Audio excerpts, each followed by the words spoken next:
What's going on? I wasn't sure I was ever going to bring back the pod, but I found a guest that was perfect to have on right before the U.S. Open, as he is quite the incredible golfer who has almost qualified for the U.S. Open multiple times. His name is Alex Blickle from FTN, and we had a great conversation. I think you're really going to enjoy it. I encourage you to hang around. We talk about everything, the sweatiest stuff from ownership to course layout to just golf in general. Of course, we touched on the PGA and live stuff. It was a really great talk. I appreciated having him on. I also want you guys to know that this is the week of the U.S. Open, so the big guy has a busy schedule. If you like everything you're seeing, I have the course preview. I have this talk, which you're watching Sunday. We'll have the emergency stream Wednesday, and I'll be doing all the showdown hoedowns live for round 2, round 3, and round 4, as you can see right here, right? And don't forget, next Sunday, you're watching this on Sunday the 11th. On the 18th, me and Sia are going to do a Sunday sweat for round 4 of the U.S. Open. Tune in, hang out with us. We'll be commentating, watching it live. We'll sweat our lineups together, have a good time, so make sure you're there, okay? And then lastly, don't forget the big guy is giving away over $1,500 in giveaways for the U.S. Open. There are going to be tickets you can make with me. I'm going to be giving away $888 and $30 $25 Millionaire Maker tickets that you get to build with me. Not only are you getting my money, you're getting my time. To get into those, simply you can be over on Twitter and you can like and retweet. Of course, you're here on YouTube, so I simply want you to like, subscribe, and leave a comment and tell me what player do you think is the perfect fit for this course, in your opinion, because we talk a lot about that. Who do you think is the perfect player that is a perfect course fit, right? Leave me that. That will get your name in the drawing, and on Twitter, and of course, be there Wednesday for the live stream, because that's what we'll also be just drawing some from the chat. So lots of ways to win this incredible amount of money, because you know what? We're not poors. Anyways, guys, here's the interview. I hope you enjoy it. Have a good day. Oh, shit, you thought the pod was never going to come back. I'm not going to lie. I was kind of thinking the pod wasn't going to be back, because if you don't know this should be hard. It does not work well into the schedule. But with the U.S. Open lingering, I have a friend, a new friend in the industry that is an incredible golfer and could actually almost qualify for the U.S. Open multiple times. And I thought, well, this guy probably knows more about the U.S. Open than I'll ever know. So I think that we have to get him on here to talk, and we're going to talk all things. My dude Alex Blickle is on with me from FTN. How you doing, brother?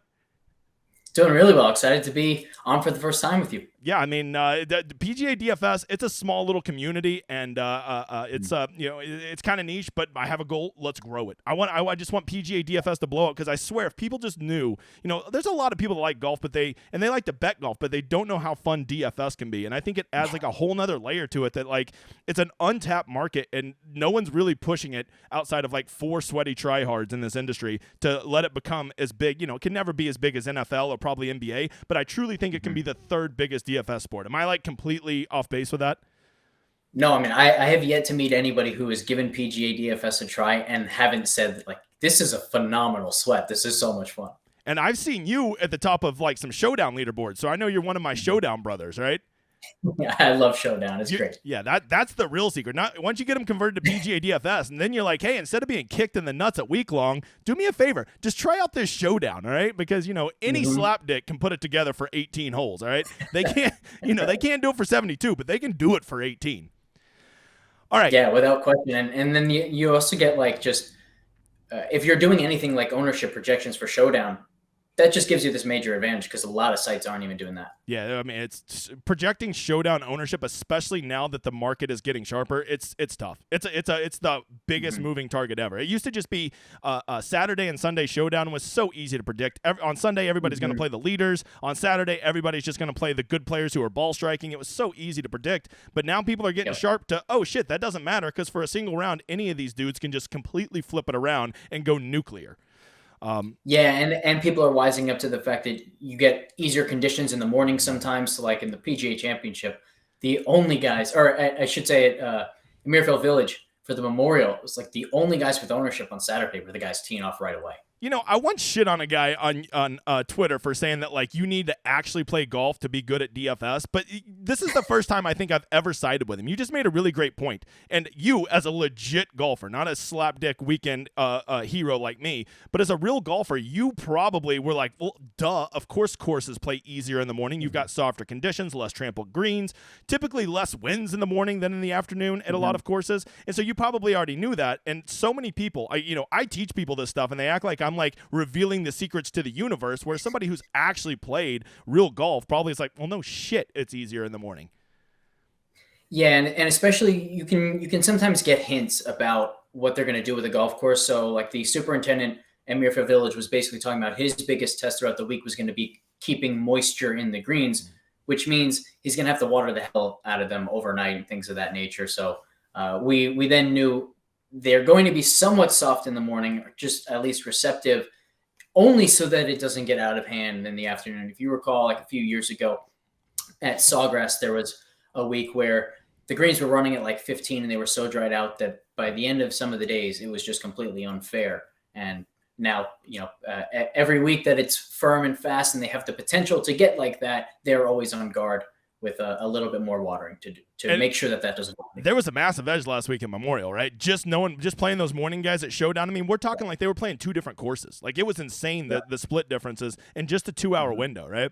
So knowing that stuff helps. Here's one I want to know, because I've been getting, I really try to be the weather, let's play the game guy and get guys out there in the best conditions. Because the truth is, all these guys can go out there and nuke a course. But if this guy has his A game and this guy has his A game, which one's going to perform better? It's going to be the guy in the better conditions. Tell me, what influence does cold? Like, I consider, it seems like under 60 degrees, there really seems to be an impact on scoring. Like, it seems like the best conditions are in the morning when there's a little wind. Roughly upper 60s, lower 70s seems to be kind of the nut scoring conditions. So when it's 55 degrees, does that affect scoring as much as I think it does?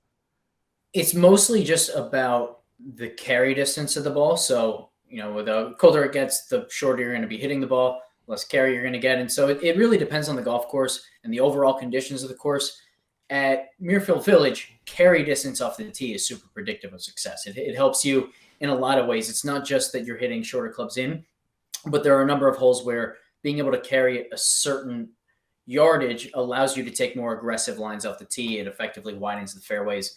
So in that scenario, like especially, there's certainly a temperature that can fall below that. It just makes the golf course a lot tougher because you can't end up carrying some of those forced carries. So you're losing distance. Does it affect second shots as much because you're kind of guessing on your distances? You don't know if the cold's going to affect you 8 yards, 10 yards, 3 yards, and so there's more guessing going into those shots? Yeah, I think with approach shots, it's probably a little bit more when cold and moisture mix in together. So if, a lot of the time, if the morning is cold, it means that the dew is going to hang around for a little bit longer on the ground, and that moisture on the ground can make it a little bit more predictable. So I think it's maybe less about the cold, a little more about the dew when it comes to the approach play difficulty.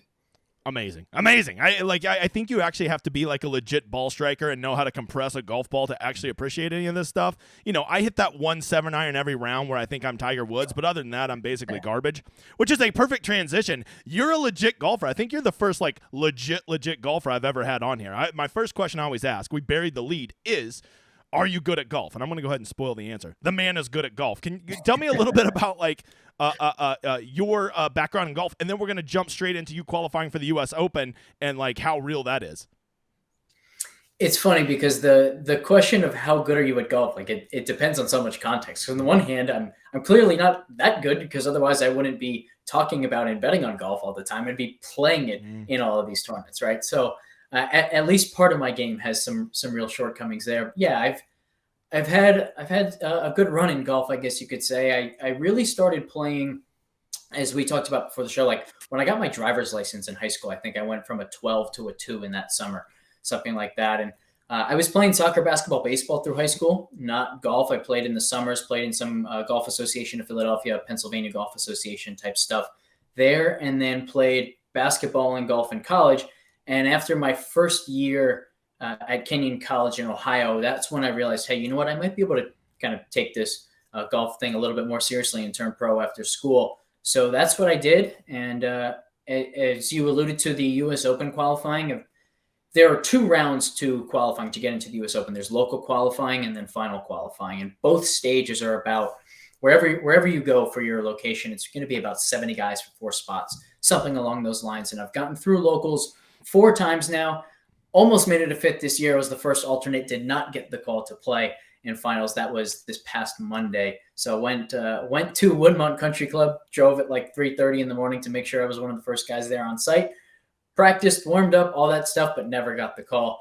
But I've you didn't consider a Tanya Harding move at all? You didn't go club some knees? I was considering it, and I can't tell you how many people like reached out like, hey, if you need someone to come, take a 3-iron to somebody's ankles, just let me know. But no one showed up to actually do it. Everyone has a price. That's an important lesson to remember. Everyone has a price. So, all right. So getting into the, I always say the Masters is my favorite. Is my favorite major, because it's just so perfect and it's at the same course every year. But honestly, from a DFS purpose, I know I'm going to catch some shit for this. I love the novelty of the Open Championship being on in the middle of the night and watching that. But as far as just fucking carnage and enjoying a 4-day sweat and just winning, I don't know why. U.S. Open has by far been my best tournament, and I think it's just because all the chalk donkeys get punished here. I love the U.S. Open. I think it is the best of the majors. There we go. I said it. I am offended. Tell me I'm a crazy man. No, I'm kind of with you there. I've definitely found a pattern historically from a DFS perspective for me, and actually it's coincidentally it's also true for my own personal golf. Is the more difficult the scoring conditions, the better I seem to do. And so yeah, U.S. Open fits perfectly for me too in that way. Oh, we got a grinder here, which I meant to ask. What is the best part of your game?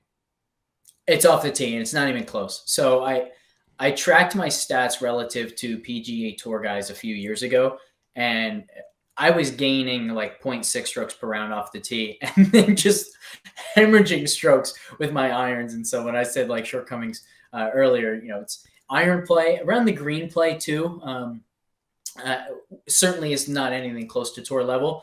And then I'm a good putter, but that's only as of like 2 years ago. Previous to that, I could have those Akshay Bhatia type rounds that he had this morning, where it's just like he missed, 6-footer, 8-footer, 10-footer, 6-footer on the first 9 holes or whatever it was today. I had way too many of those previously. I've turned myself into a good putter since and won a couple tournaments because of that. But yeah, the iron play, as much as I worked on it, just never got there. I hate to be this guy because I think he's a fucking loser, but it sounds like your game compares best to Patrick Rogers. Killer off the tee, can scramble his balls off and can putt, but just an absolute train wreck on approach.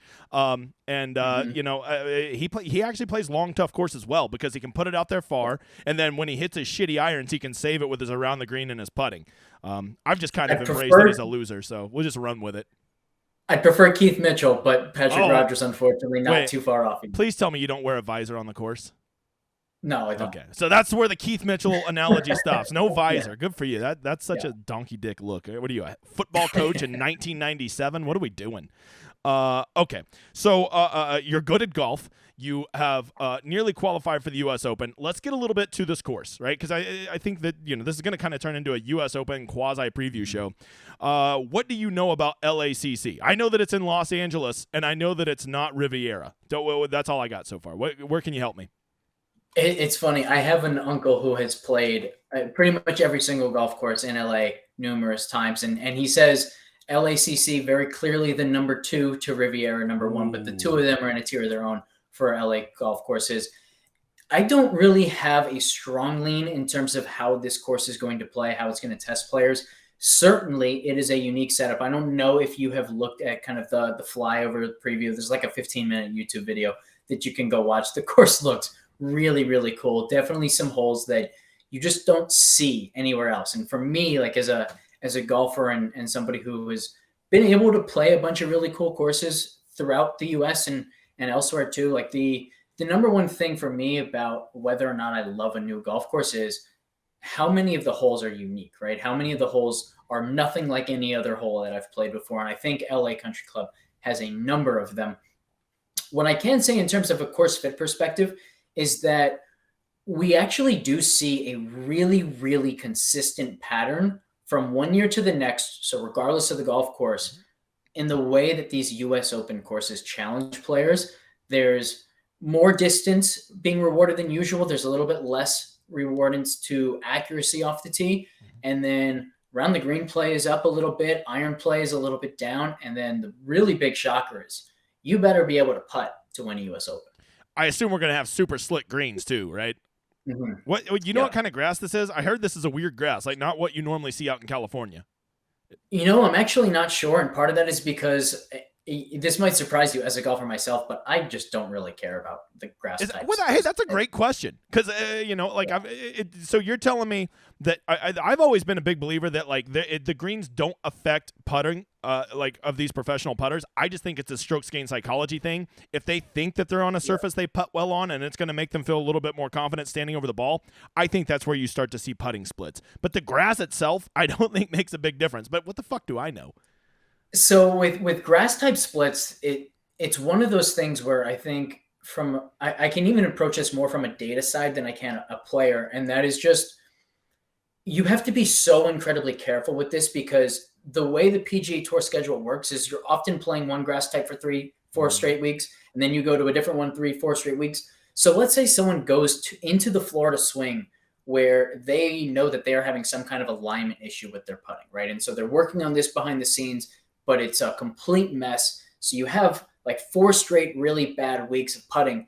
Now for the next 3 years, your splits on Bermuda are going to be terrible, but it's not because anything that had to do with Bermuda. It's just because for those 4 weeks, you had a real issue with your alignment. You ended up getting it fixed. Now you go up north, you're on bent grass. All of a sudden now you're putting well, but it's not because you went from Bermuda to bent. It's because you figured out your alignment issue. So you really have to be careful with those splits because I think there's significantly more selection bias and just total randomness than there is real signal to it. I'm not gonna lie, I fucking love that. I mean, that's like some of the best analysis I've ever heard because I always wonder about these putting splits. Am I chasing a ghost? So if we're gonna touch on that, I gotta ask this one. What about fast versus slow? Because I'll just tell you from my personal experience. Once again, a slapdick at golf. I love slow greens. I mean, like I can roll it so well on slow greens. I think it's just because I hit it with confidence. I don't worry about blasting it by 8 feet, right?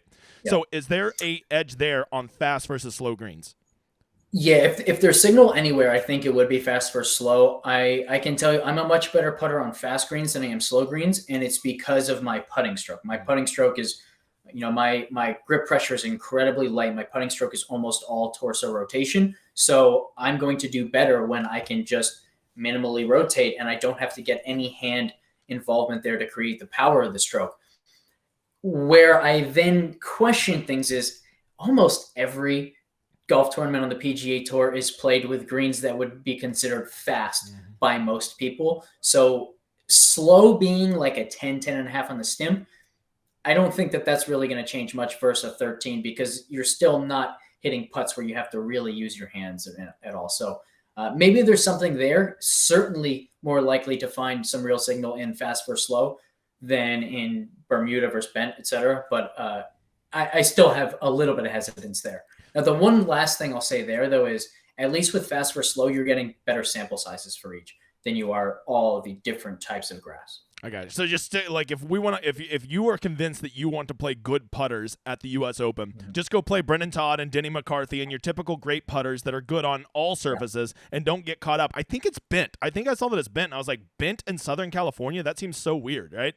But I remember someone saying that. I was like, wow, because they were pointing out that it's not the type of grass you would expect. But once again, not a big grass expert either. All right. So what are some of your big takeaways from the course? Like, when I think of U.S. Opens, I think that it's basically surviving long par 4s and long par 3s. That's where it's like death by 1,000 cuts is where they get you. Yeah. And there's just not many birdie holes. Even the par 5s, like you're gonna still have to hit 1 or 2 really good shots to make a birdie on the par 5s. And so what are your takeaways from LACC? Where are they going to get this course? Where are they going to be gotten? And you've already said that like off the tee you think it is going to matter or not going to matter versus the other 3 parts of the game. I think it will matter, and I think it's going to be distance off the tee that matters most, just because that's typically the case. Now, one of the reasons why that would typically be the case is because in almost every single U.S. Open setup, you're going to get brutal rough, right? And I think that's my biggest question is, can the rough at LACC get to that same level? Because if you watch that flyover, number one, the rough is often like out of play. They almost don't want the rough to be a part of some of those holes. They want the fairway running kind of straight into these like little sandy areas, things of that nature. So we will have to kind of wait and see from that aspect of it. But just to get back to the real signal on putting in U.S. Opens, I think we're going to continue to see that here. And the main reason for that is you're always going to get a difficult setup. And when you get difficult setups, what are you left with? You're left with a lot of testers for par, sometimes even for bogey. Your only really good looks at birdie might be from 8 to 15 feet instead of having a bunch of tap-ins like you do in other tournaments. And something that my co-host Justin and I have talked about a lot on our show, Pro vs. Pro, is the idea that if there's an aspect of putting that is stable and that is predictive, it's putting from that, like, let's say 5 to 15 foot range above all else. So, all right, and let's just, I don't want to get in the weeds with talking about specific players, but we would be remiss if we didn't talk about Scotty Scheffler. He's just a tee to green god right now.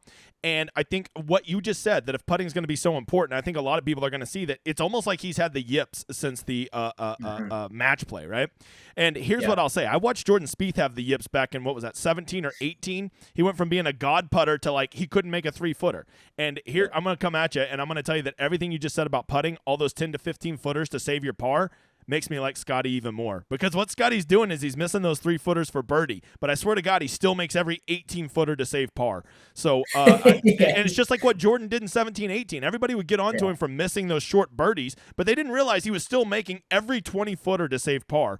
And they were just focusing on the short ones he was missing, and they just always seemed to be frickin' birdie putts. I don't know if it's a lack of focus or what, but when they were 3-foot par putts, he never missed them. It was always the 3-foot birdie putts. So, is Scotty the nuts play this week? He might be, and I would even go a step further and say, if you are playing him, it's not necessarily because, hey, now he's finally putting for par instead of birdies. It's just that he's hitting the ball at a level where he will have fewer of those testers for par than almost everybody else, because he is turning bogey holes into birdie holes and then just not converting the birdie. Whereas, a lot of other guys, they're playing for either par or bogey on holes where Scotty's going to give himself a lot of opportunities for birdie. So over the past few years, I've really noticed the PGA Championship, which I'm rocking the hat here from Oak Hill. They've really tried to become like the U.S. Open Light, right? And they've really tried to copy a lot of their, the courses they're choosing, the way they choose to have the course play is kind of, it's just a softer version of the U.S. Open. So with that said, can we look at Oak Hill and draw many conclusions at the kind of guys that we might want to be targeting and the kind of guys that can perform well at the U.S. Open? Yeah, definitely. I think that's absolutely worthwhile endeavor. But I just stretch it even further and say, don't just stop at Oak Hill. Look at all past U.S. Opens, all past PGA Championships. Look at Bay Hill. Look at Muirfield Village. Whenever you get like a really stern test of golf, who comes to the forefront?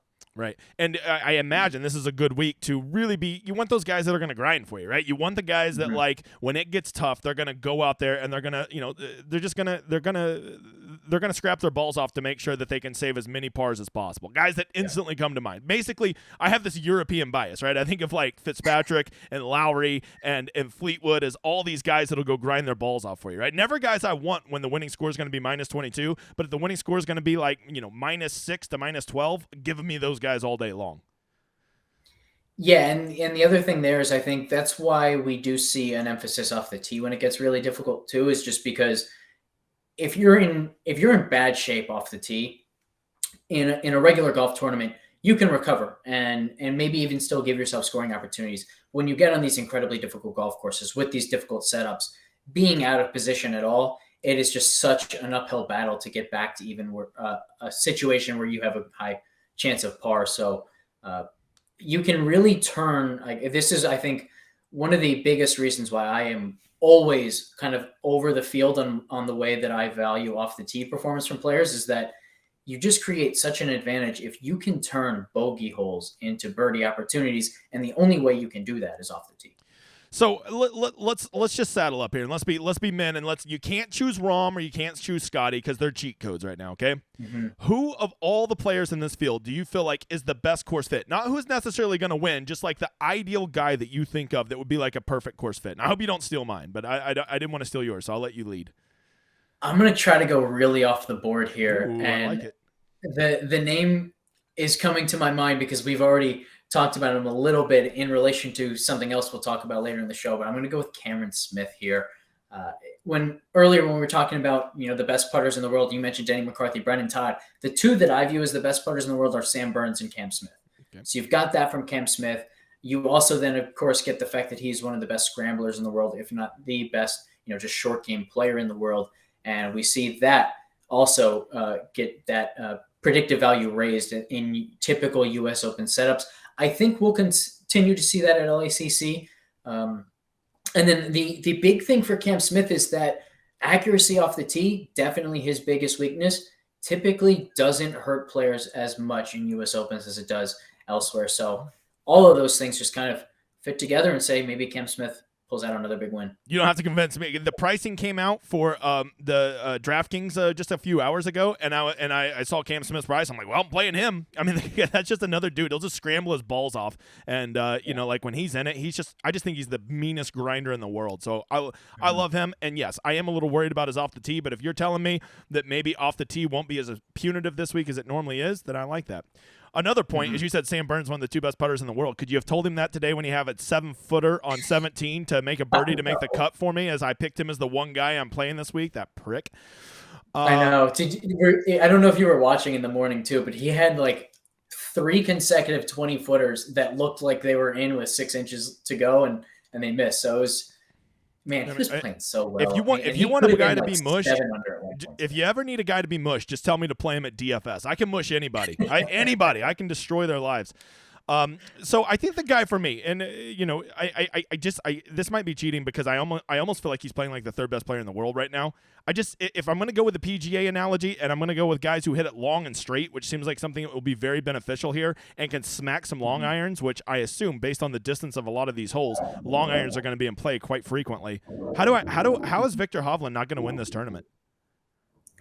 Yeah, it's kind of a good call, man. Long irons. I don't know if you've messed around much with the data that Data Golf has now on like all of this type of approach skill, bucketed into 50 to 100 yards, 100 to 150, 150 to 200, and then 200 plus. But it's some pretty cool stuff, and certainly like there are guys who are incredible with long irons, and the rest of their irons aren't quite as good. Like Sung J M, Gary Woodland are the main 2 that come to mind there. So if you do think that long irons are going to be significantly more predictive than any other aspect of the iron game, there's definitely something to be found there. Guys that you could end up with a strong lean towards. It seems like over half of the approach shots are going to come in 175 plus. That includes the par 3s, of course, the par 5s. I guess probably 10 to 12 around are going to be 175 plus. So unless you're just mashing it out there 330, which, you know, I can't even think of anybody right now outside of Hovland that I think is consistently hitting it 320 and straight. Like the other guys that are hitting it that far, they're just not really hitting it great right now. They're not. Rory's not great off the tee right now. Rahm is hit or miss off the tee right now. I guess Scotty, but Scotty's a fucking god. We don't even count him in these lists. Yeah, Scotty's definitely up there. We actually at FTN, we have a metric, strokes gained driving accuracy, where we take strokes gained off the tee and we separate it into 2 components: strokes gained through distance and strokes gained through accuracy alone. And there are certainly some guys who are still up there. Like I'll say Rory, maybe he doesn't kind of fit what you think of him being at his best off the tee right now, but he's still at over half a stroke gain per round with his distance and over a third of a stroke gain per round with his accuracy off the tee. So there are some guys who are maybe are driving the ball a little bit better than the reputations. What about the whole middle ground? What about the middle ground where Rory's a fucking loser? Do we need to factor that in at all? Is that not part of the equation? I'm sorry. Just Patrick Rogers and Rory are the 2 guys I shit on. If I missed a chance to do it here, it would be very off brand. I can't be doing that. All right. You know what? I can't really blame you for it, because I was 1 Rory birdie short last week at Muirfield Village of a huge DraftKings day, so that one still stings. Rory letting somebody down. I mean, utterly shocked. I am utterly shocked that Rory would let somebody down. I can't believe it, to be honest. All right, let's talk a little DFS. That's Daily Fantasy Sports new guy. How the hell are you watching my show and you don't know that? All right. How long have you been in the DFS game? Because you already said you work for FTN, which is, you know, one of the bigger sites in this industry. How long have you been in the industry? How'd you get in? Let's talk a little DFS and the future of it, because, you know, it's kind of what I do for a living. Yeah. So I started playing DFS like right out of college, and it was just for fun. I started as, you know, I loved fantasy football, and then I was told, hey, I could do like a fantasy football draft type of thing every single week. Absolutely, I want to do that. So that's how I got into DFS. I started working with a company, Fantasy Team Advice, probably like 6 or 7 years ago now. And it was just, you know, I had built a PGA model and said to them, do you want me to, you know, join the team and give you this PGA model. And so that's how I started, joined FTN 2 years ago now, and currently the director of analytics there. But as far as like DFS is concerned, the biggest thing I'd say is around probably 5 years ago now, something like that, I started to play it a little bit more significantly, and all of a sudden I was like fully supporting my golf pursuits through DFS. So that was pretty cool. And isn't that finally I just is that called a hand, like, or a wallet? What is it called whenever like a young golfer who's trying to like grind out the mini tours but doesn't have the money? What is that called when you get like a financial backer? Some kid taught me this term. sponsor. Yeah, but he had like they had like a term for it. Like I know they're a sponsor, but he's like you got to have a wallet or you got to have a pocket or something. I've never heard that before. He might have made that up. Because he was trying to recruit me to do it. I'm like, I'm not going to give you money to go chase mini tours. Get the fuck out of here, kid. You were doing, so instead of you having to have a, whatever the hell that term is, a sponsor, a backer, you were doing it by supplementing it just with DFS?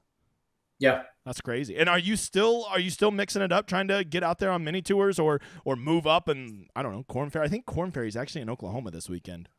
I don't even know. It might be. I haven't done a mini tour event in a little over a year now, and I'm pretty much just doing like state opens and US Open qualifying at this point. I won the Pennsylvania Open 2 summers ago, so looking forward to trying to not defend that, but defend the eastern side. It alternates eastern and western sides each year, and so we're back on the East Coast, which is where I'm on, where I'm at here in Pennsylvania. So hopefully I can do something good there. I've always thought that being a college golfer just sounds like the coolest thing ever. But the flip side of that is I can't think of a tougher existence than being a grinder on the mini tours. Just like weekend to weekend, just trying to find the money to go enter to get in these tournaments because you got to pay to get in them. You got to travel. You got to cover all those costs. And then if you don't perform, even if you do perform well, I think it's pretty modest income.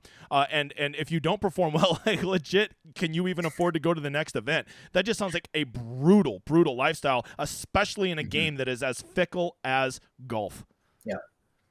Yeah. The travel is just dreadful at times. I can't tell you how many times I've driven 14 plus hours, in one day. As far as the money is concerned, I don't think there's anybody on the mini tours or PGA Tour Canada or PGA Tour Latin America that isn't losing money and not advancing. Because if you're playing well enough to even break even on those circuits, chances are you are rapidly ascending to the Corn Ferry Tour, to PGA Tour, things of that nature. It's just like you are hemorrhaging money if you are not consistently in contention, winning, let's say once a month, something like that. You're just guaranteed to lose money. The number of incredibly good golfers out there always blows my mind because I just live in my little golf world where I just think everybody sucks and I'm like a 90 percentile player. And then I meet somebody who's just a truly incredible golfer. I play one round with them. I'm like, what are you? Are you a god from another planet? And like they can't even sniff getting onto like even the Corn Ferry Tour.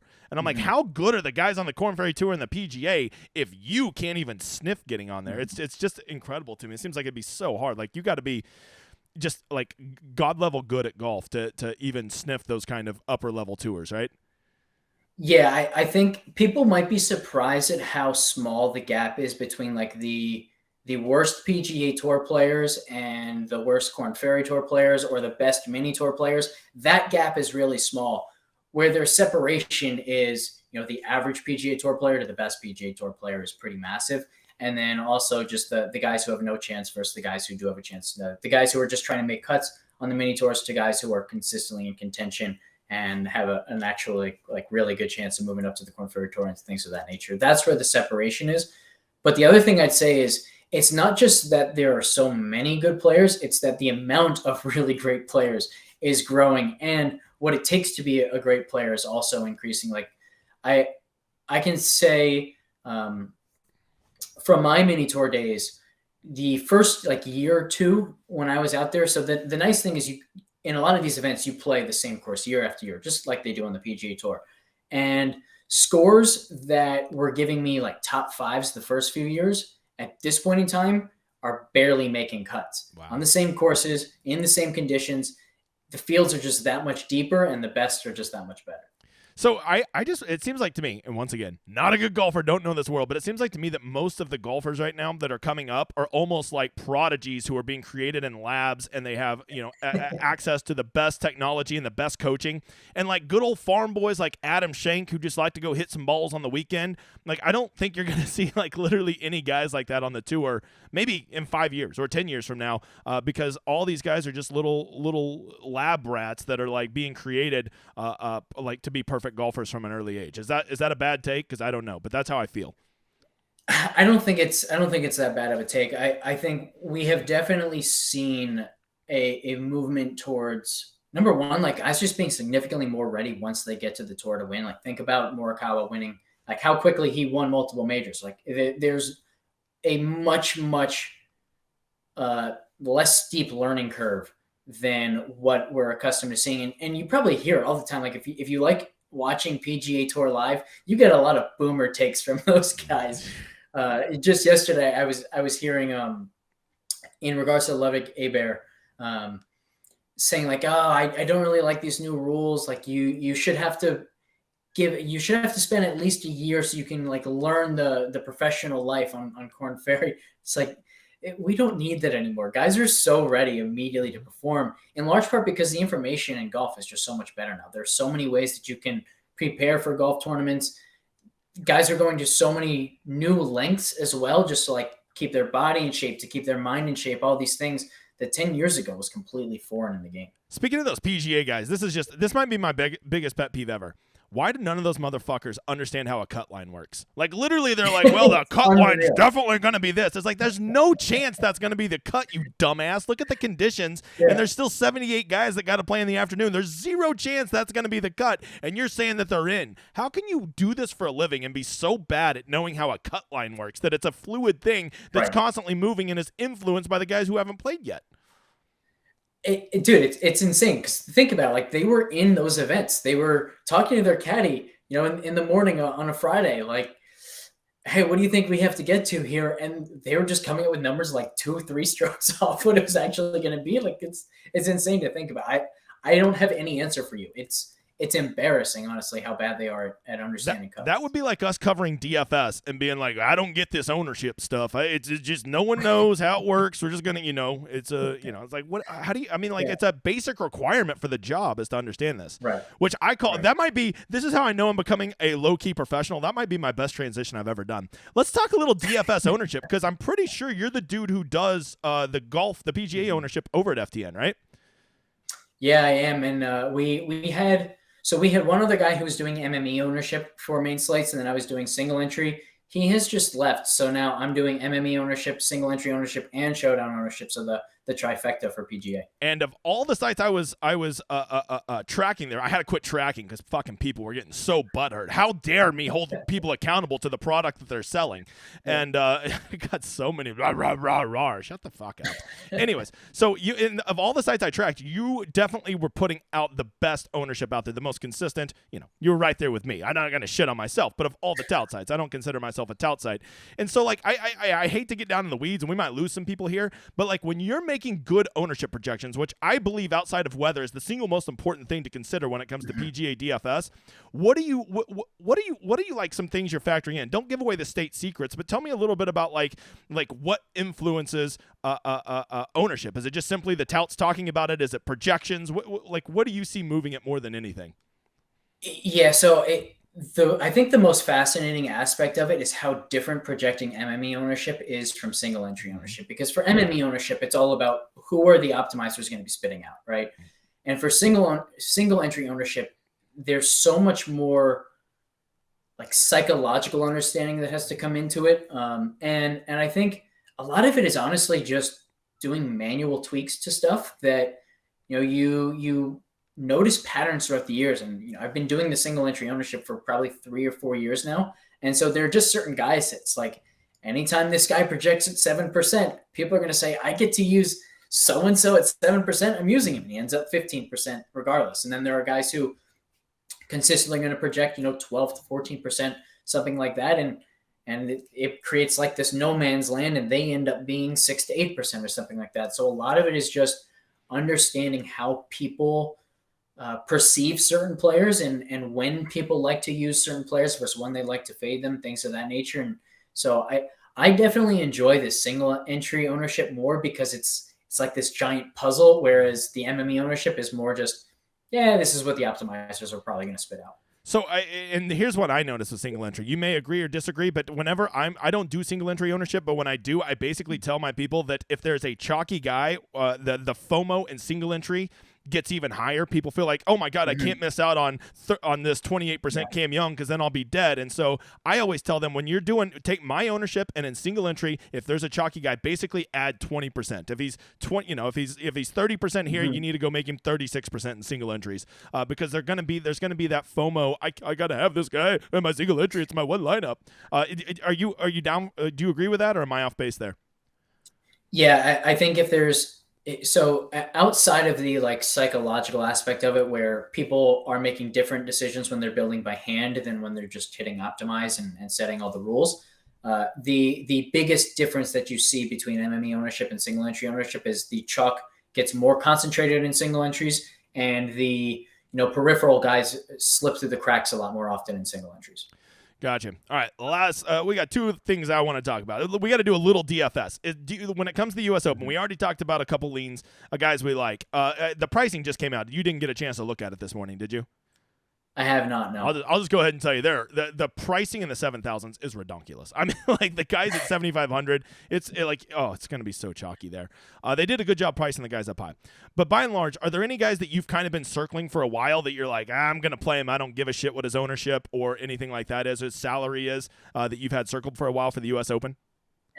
I'll take this in a little bit different direction. I have been playing Keegan Bradley in almost every single event, and he just keeps delivering, and he keeps delivering at like 7% ownership when he's surrounded by guys who I haven't projected above, and they end up coming in like 15 to 20%. So I don't know where Keegan is in the pricing yet, but my guess is he will be 10% or less, and I'll be using him. I can already tell you, I think I remember seeing him right around 7,600, and he's right there with like Wyndham Clark and Ricky Fowler and just all kinds of big names. He's going to get overlooked. And just like at Oak Hill. That's where he's been all year long. At Oak Hill, I played the shit out of him. $100 per event. You don't want to play Keegan Bradley at a long, tough course? I'll play him. And honestly, I think he got T32nd at the PGA Championship, but he had like 20 fucking birdies. And like at DraftKings scoring, that's what matters. I'd rather have a T32 with 20 birdies than a T9 with 7 birdies.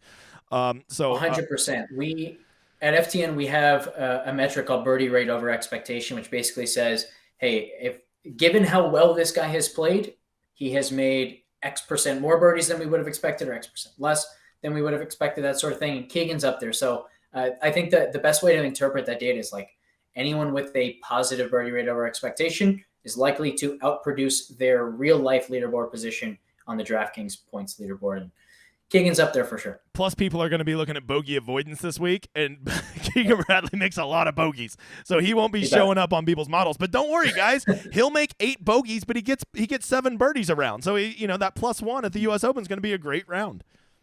And he makes bogeys everywhere, regardless of how difficult the holes are. So I think that you can definitely find an advantage just looking at guys who can score on really difficult holes. They don't need birdie holes to make birdies. Those are the guys who are most likely to end up in contention. That guy makes so many birdies on holes that you have no business making a birdie on. I think it was like 17 at the PGA Championship. Legit, I think there was like 2 birds there all day. One was Keegan Bradley's. Like, I don't give a fuck.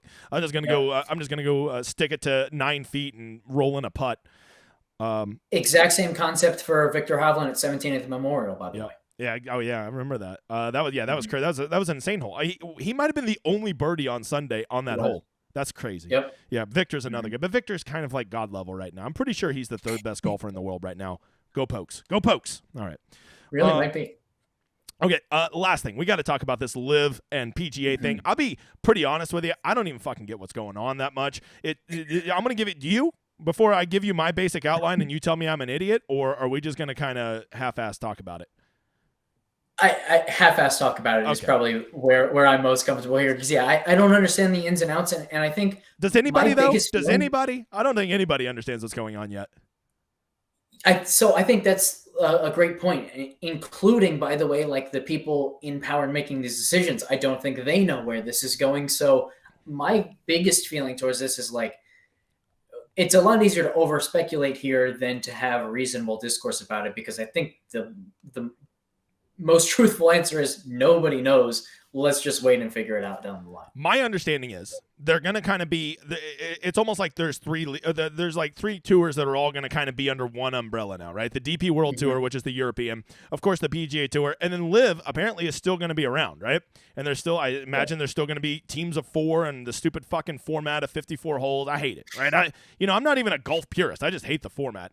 And it seems like there's going to be 3 leagues, and I would imagine that now, I don't know this for sure, I'm guessing, but like, how a PGA Tour player can go play on DP and DP players can come play on PGA, I think you're going to be able to fluidly kind of move between the tours and fix your schedule like that. You can still go play team golf on Live and then still come play in the Memorial or whatever, and then go play in Abu Dhabi or wherever the DP World Tour is at, and it seems like that's what it's going to be, and then there's going to be a little overriding commission of people that see all 3 tours, and that's what it's going to be. So basically those guys that took a bag of money still get to go play their casual golf in shorts with teammates and then can come over and jump on a PGA thing. That's what I'm seeing. And if that's the case, the Live guys fucking just hit a home run. They win so big. Yeah, I agree there. It does sound like there might be some pretty severe penalties or like real obstacles that they have to go around to get back to being able to play on the PGA Tour. But again, like it's so hard to tell what is complete rumor and has no substance behind it versus things that are like very likely to actually be in place.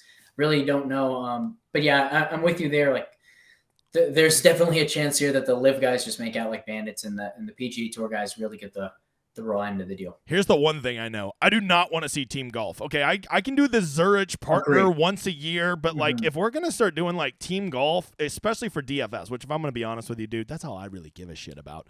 And then I'm just going to quit. Like that would just be so brutal if it's going to be like 8 of those events a year. I'm like, this is so stupid. So team golf sucks. Yeah, there's a magic to the fact that in golf and in tennis, you're on your own. It's just you against the world. And, as somebody who played a lot of other sports growing up, like one of the things that I always hung my hat on in basketball, for example, was I can have a day where I'm not shooting well and I'll just work my ass off on defense. I'll create plays for my teammates, things of that nature. When you don't have it on the golf course, you just don't have it on the golf course, right? And so being on an island, being able to rely on yourself when you don't have it, there's a magic to it, like I said. And being able to especially if team golf is, you've got 5 guys in your team and you only count 4 scores, having that out of just, I just won't be the guy who counts today, and all of a sudden your round of golf doesn't matter. I hate that so much. So all this happening, I have to imagine that this is going to be good for PGA DFS, because if nothing else, this has made golf very in the news, right? It's got some casuals that probably have forgotten about golf, and golf is relevant again. I think this U.S. Open might be a banger week with all those guys, the first big tournament after all this news is broke. And I think in the long run, this is going to be good. Plus, for us, we just want to see all the fucking best players together, right? That's when it's really fun, when you get to, decipher between Cam Smith and Brooks Koepka and Bryson. I love having all those guys back in the player pool it just makes DFS more fun. It makes it more competitive, and it draws more people in. So I am of the belief that I think that in the long run, this is going to be good for PGA DFS and sports and PGA betting in general. You with me? I'm definitely with you there, and for the exact same reasons. There are just guys that, throughout the year you find yourself betting a lot. You consistently like betting on them. You like playing them in DFS, and we get a lot of those guys back. Cam Smith is maybe my favorite guy to bet on or play in DFS in all of golf. Hit all 3 of his outrights last year. He was a big part of my PGA Championship DFS team this year. Did quite well. And that surge he had on Sunday was as much fun as I've had watching golf in a while. So yeah, it'll just be nice to have some of these names back. I don't know. You look a little younger to me, so you might not get this reference. But early 1990s WWF wrestling, there was the Heartbreak Kid, Shawn Michaels. I've always thought Cam Smith is the Shawn Michaels of the PGA Tour. He just kind of has like that kind of fuck you attitude, and like you want to hate him, but you can't help but love him. And that's just Cam Smith. He snarls that lip up. I'm like, I like the cut of this guy's jib. I love Cam Smith. I got to tell you, so I assume that's the guy that you're most excited to have back from the Live Tour, right? For sure, yeah.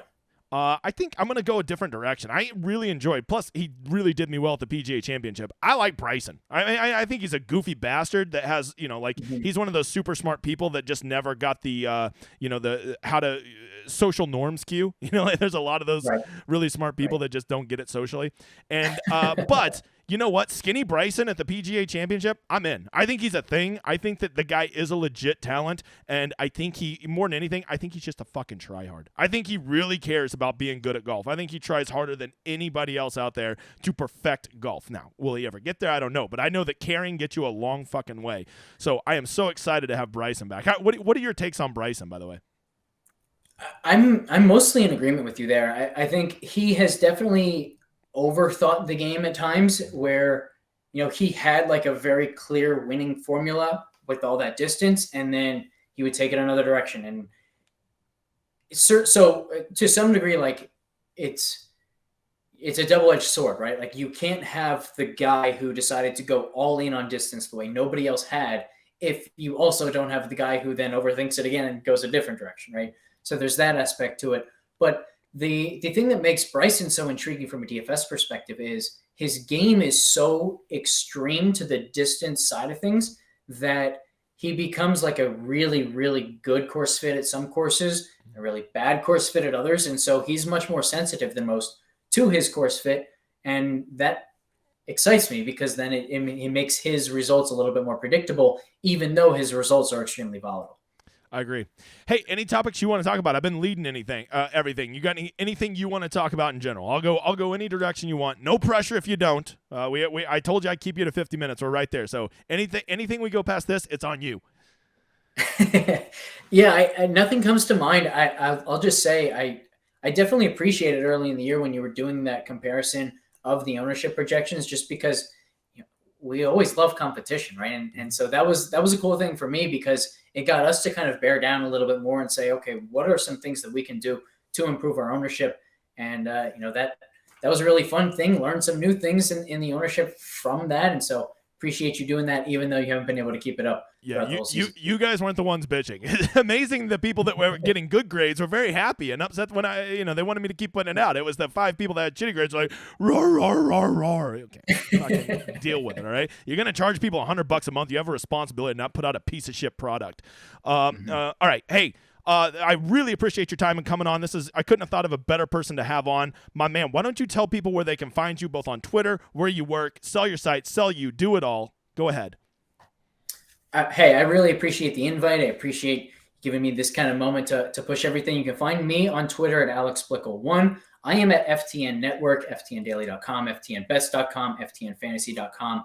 We just revamped our whole site. So more than anything else that I could say is go to any 3 of those sites /free. You get a 3-day free trial. You can check out all of the new sites that we have up and running now.